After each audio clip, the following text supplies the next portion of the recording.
Hi, I'm Steve Saylor. I'm blind, and if you're wondering how I'm able to play video games if I'm blind, if you take a look at the video here, you'll be able to see exactly what I see when I play video games. This is a highlight of my podcast, Access Granted, the podcast of conversations about accessibility in video games. If you want to check out the full episode of this podcast, you can search for Access Granted on your favorite podcast service, or you can be able to click on the link in the description down below. Now, let's roll the clip. You'd said this in your Washington Post interview that you did, but you said that internet friendships are not about distance; they're about closeness. Yep. And that is. I want that on a freaking T-shirt before somebody steals it. I know. Hey, I mean, you got a merch arm over at Able Gamers. Dude, another Steve Saylor first. I literally said that in the green room, and everybody stopped and went, "Ooh!" And I was like, "Aha! I hit something!" Yes. That's like the drop the mic moment that you would give at like the end of a TED Talk. Like, seriously. Right? Yeah, you can guarantee if I get a TED Talk, that's going to be in there somewhere. Yeah, exactly. And that's the thing. It's like it has so many like, obviously it has meanings in regards to just being able to build friendships like online and being in this sort of social media world, as it were. But it also like it ties into the disabled community as well. It's what. In a way, it's like it's what it brings us close is the fact that we're able to like basically say to each other, it's like, you know what, like you have trouble trying to play games, me too, and it allows us to sort of allow us to be able to be closer together than ever before, and the fact that it shows that we're not alone. There are people that go through the same like similar problems and issues on a day-to-day basis, and it just. And that's why, I love, that's why kind of why I came up with the idea for this podcast. Essentially, is to show that, is to bring people to into these conversations, and that to show that you're not alone. Like this is something that is wide reaching. What is it still? I think like 35% of the world's population has a disability. So there's a lot of us.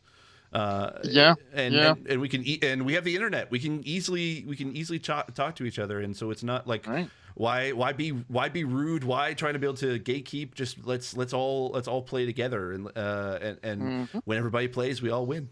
That's right. And hashtag sponsored. Exactly. The weirdest thing about it for me is always the random statistics that. I'm going to use the words don't mean anything, but that's not quite what I mean. I'm just not sure the words really are in that. I guess I've heard them and absorbed them so much into my speech and my psyche that I almost can just say them off the cuff and sleep through it. But when I say there's 46 million gamers in America alone, that's not even including your great state of Canada, the 53rd state of America. Right, yep. I joke, but 46 million gamers is a huge number, and that's just one freaking country. Out of all the countries in the world, just one. And that's how many gamers there are here. Now, you start including your country, and Mexico, and all the countries in Europe, and over in the Asias, and, this number starts reaching hundreds of millions, if not reaching the billion mark. And they're everywhere.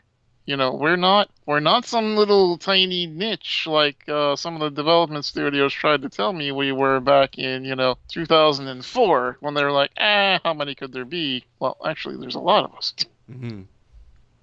Yeah, and you're 100% right, and that's why I'm glad that Able Gamers has been able to grow as it has. And one of the questions I had was, obviously, Able Gamers has been operating for 16 years, and I know that you weren't there at the very beginning of it, but you were there for quite a long time. Mm-hmm. What is different now than when you were first starting with Able Gamers, or what is different then when you were starting with Able Gamers than it is now?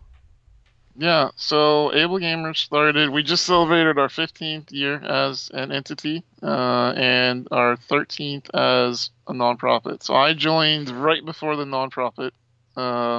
So I've been there for 13 years, and in my 13 years, even with all the things that has happened along the way, the biggest change for me has really just been in the passive attitude, to use a gaming term. It used to be in order to engage someone in the game industry about disability, you had to almost corner them.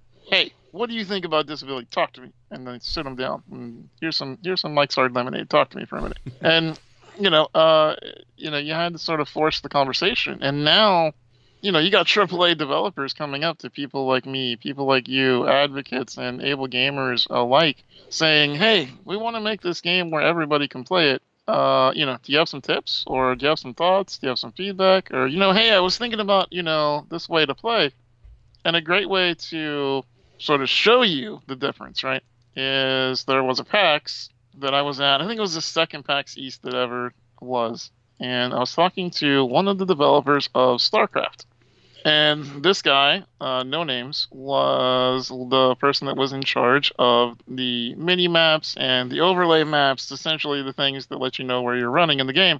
And I was literally saying, StarCraft is great, but you do everything in green and red. That's super bad for anybody who may be colorblind or color deficient. You know this, yes? And Mhm. they were like, "Oh, I should have known that. I am actually colorblind and monochromatic, so I probably should have figured that out." I'm like, "Oh, you kidding me?" So, you know, that's where we've come is even disabled gamers in the industry weren't even thinking about accessibility. So, nowadays it's where they're thinking about us and they're trying to help get us in the game. Yeah, I'm 100% guilty of that too. Like how I actually I've said it a few times before in a few talks, but like how I sort of got into work being an accessibility advocate, it clicked in for me when in the middle of a panel.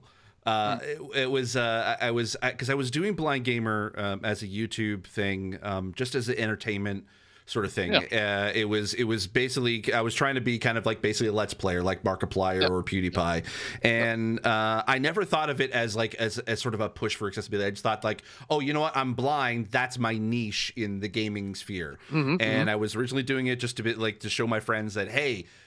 I told you for years that I sucked at video games. Here's proof, and Right. and then I got asked to be on a panel for accessibility at the Game UX Summit that Ubisoft was helping to host in Toronto a couple Hmm. years ago, Hmm. and Bryce was on it as well as Alex from Naughty Dog was on Hmm. it, and that's how I first met them.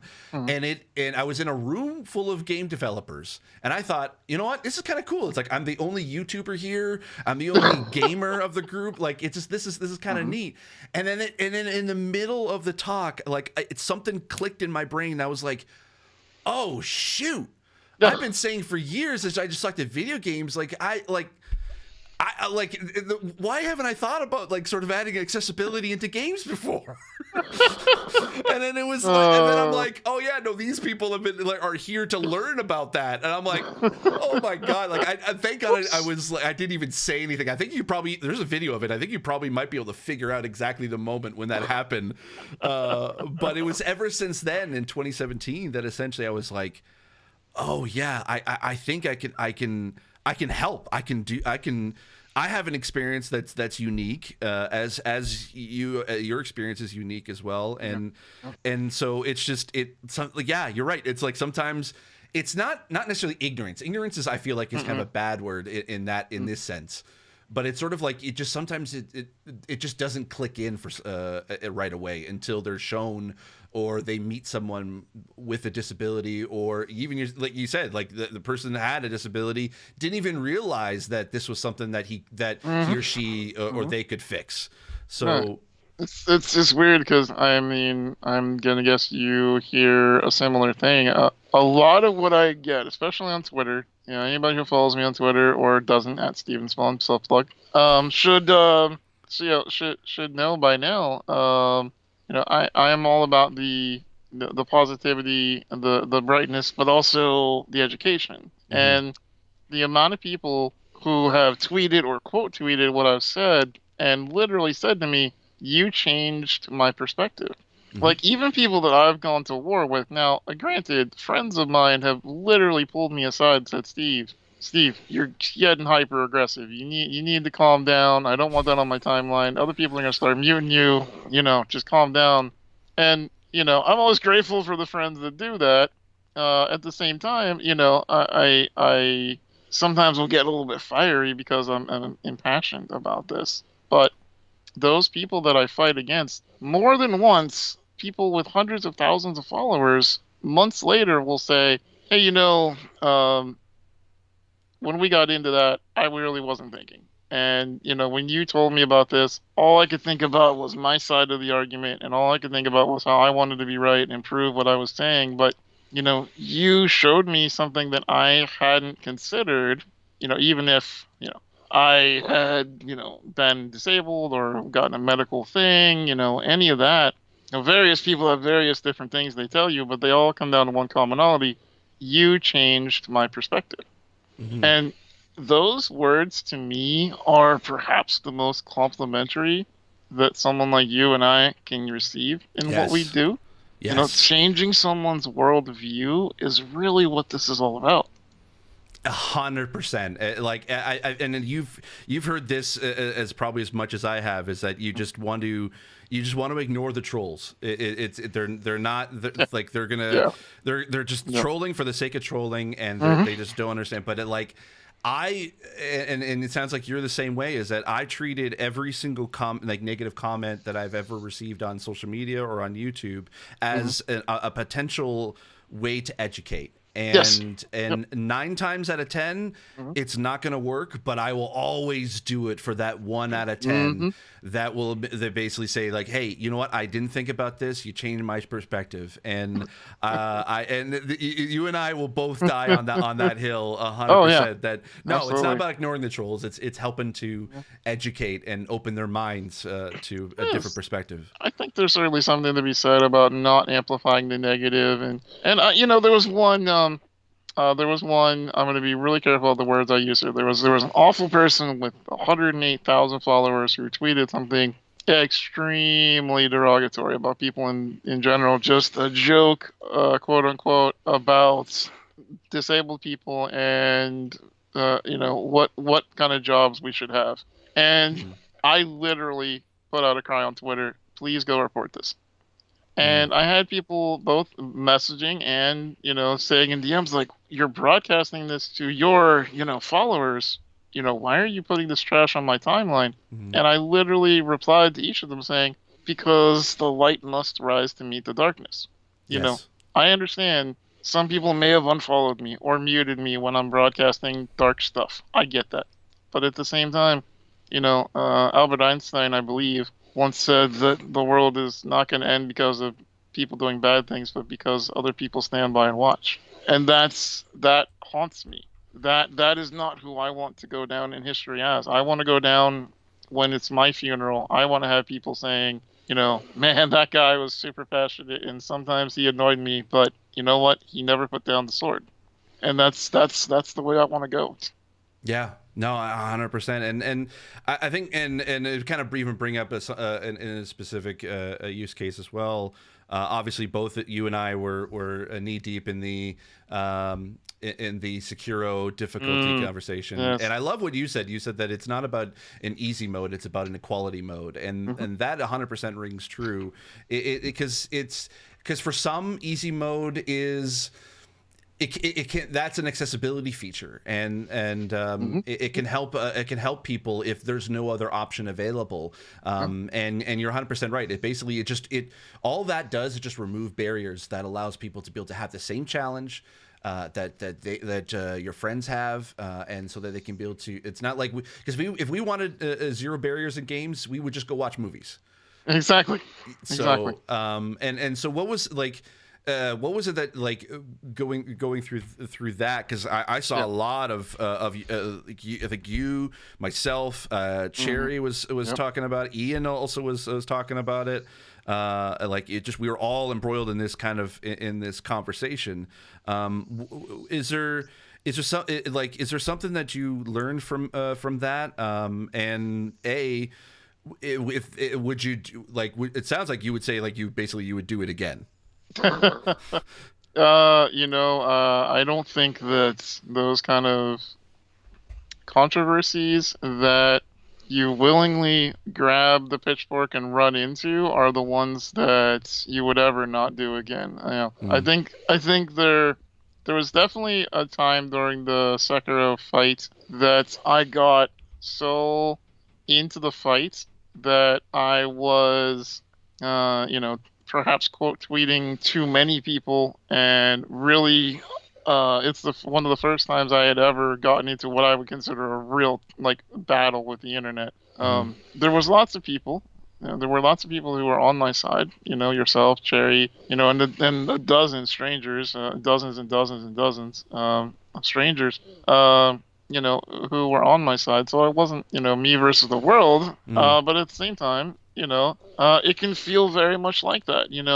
These communities that are very passionate about that their viewpoint is right, and they don't want to see any other kind of logic, any other point of view. It's very frustrating. It's Mhm. very, it's when you can present a solid argument that's not just passion and emotion, but logic and reason, and it's still denied.